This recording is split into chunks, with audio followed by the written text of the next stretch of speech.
What's up, everyone? Welcome to today's vlog. I am reading. We're gonna do a what am I reading today.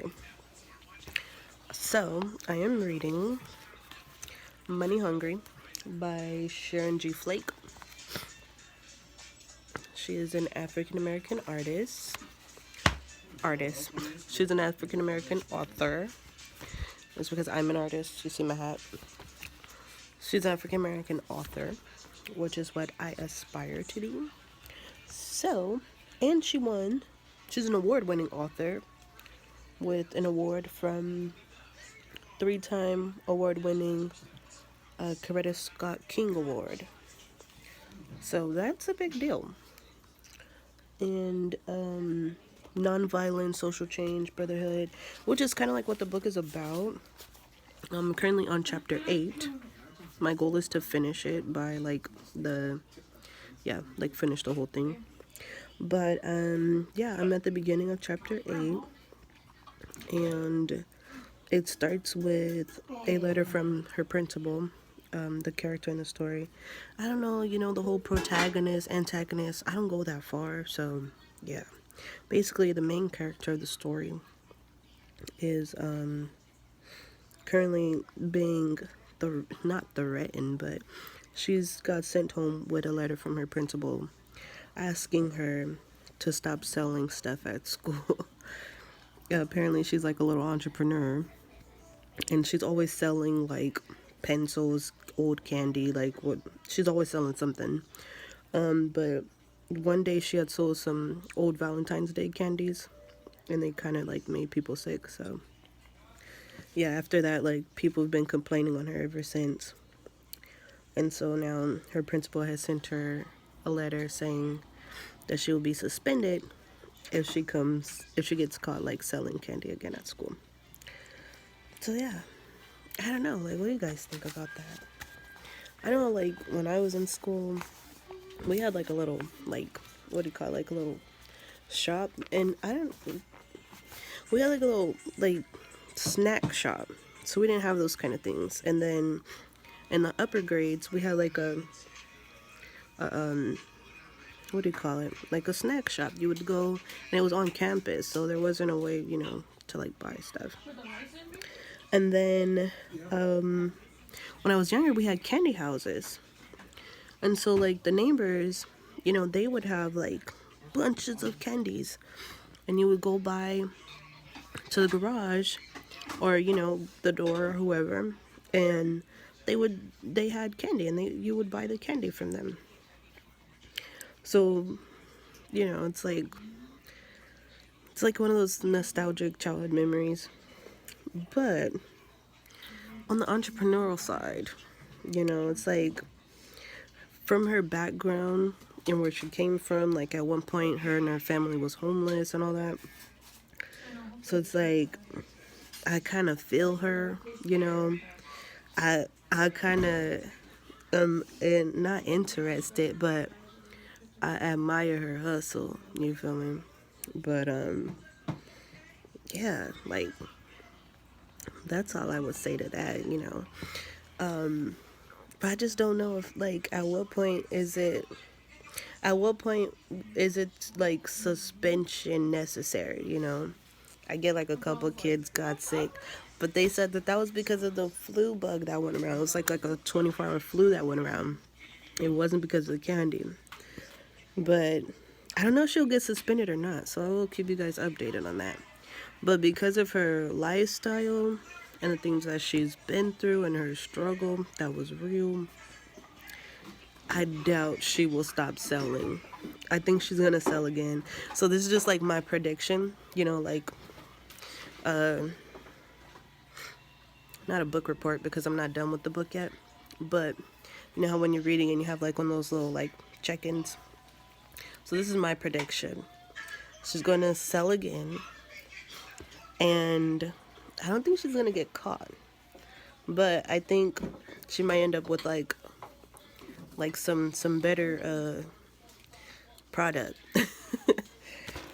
But that is just my prediction. I don't know how old these kids are yet, but one of them she mentions is like 15 or something. So I'm guessing they're like teenagers. But it sounds like they're maybe like grade school. I don't know.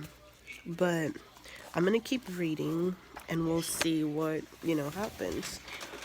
So far I know a few of the characters. One is Zora, Miss Hill, Mama, Dr. Mitchell, what's her name? My, Sato. Apparently there's like a Kevin somewhere, and Janae. Those are the ones I do know. Mai and Ming. We just met Ming. And yeah. So that's like basically all the ones that I know so far. And then they talk a lot about grandparents in here. I think some of them stay with their grandparents, and somebody's mom who they refer to as a trifling heifer, but we don't know her name. But they just always call her trifling heifer, so I don't know. And yeah. Oh, Zena Green. That was like she's like one of the like more, like pretty girls in school. And yeah. So far that's what we're talking about in the book Money Hungry. It's definitely not what I expected. When I saw the book, I thought there was like a more masculine tone to the book. I thought it was gonna be like a guy who, was like chasing after money or got into like some kind of, I thought it was nothing like what it is. And that's how I learned about the award, because it's non-violence, right? Social change. So the book sounds like it's for all that, but it's actually completely not. And she keeps it pretty, like clean as far as like some of the incidences that happen in the book. She doesn't really go into detail on like, the sex stuff, all that kind of stuff. She keeps it pretty, like clean, PG. Who's the book for? For me, it's an easy read. I like the flow of it. The flow is really fast, though. Yeah, it's a fast flow. So if your fluency is low, I would suggest maybe doing the read like a chapter at a time, or even if you're gonna read the whole thing through, I would say give it like 2 or 3 reads. But for fluency or just, casual reading, I would say it's a good book.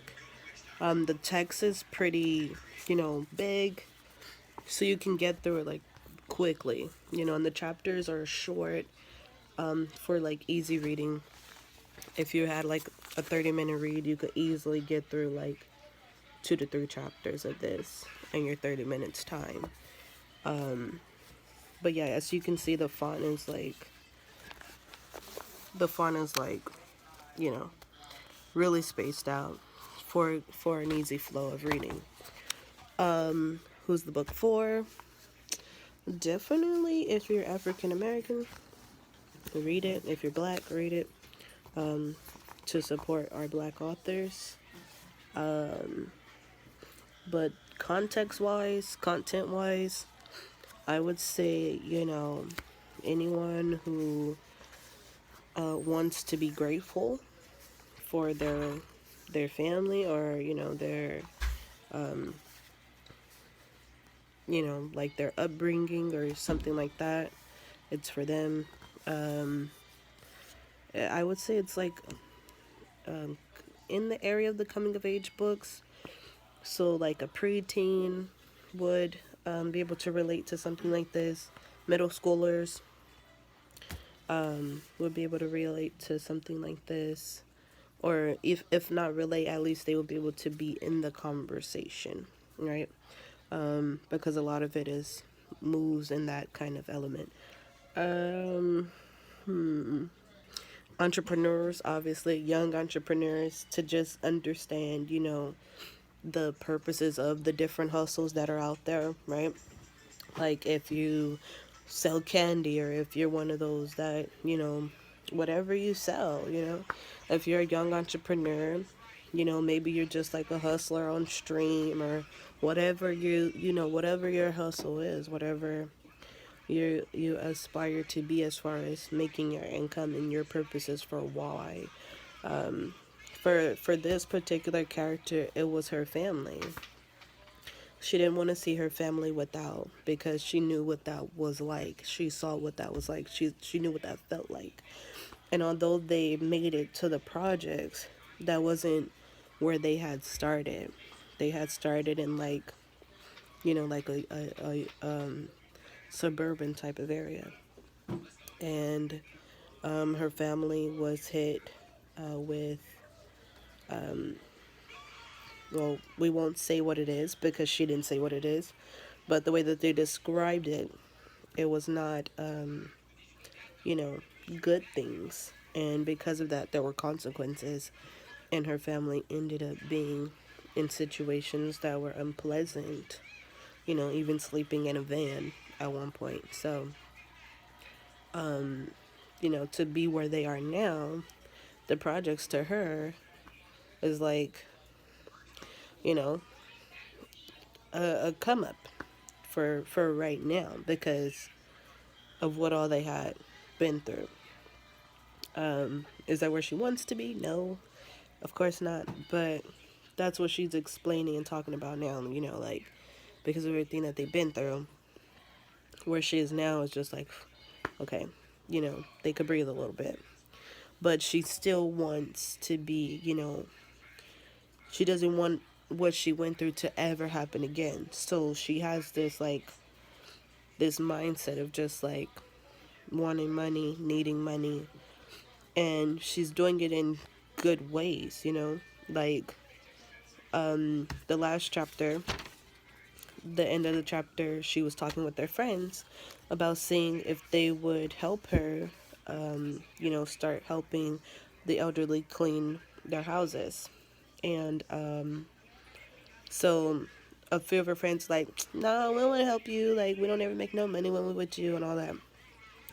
Because they don't really make a lot of money. But, I mean, they're kids, so they're not making, like, bank. But they make it enough if they want to buy a nice toy or something, they could do that. But basically, at the end of that chapter, she talked, oh, Raspberry, that's her name. I'm like, I'm forgetting the main character. Raspberry, that's her name. Her mom named her after a fruit because of how she looked.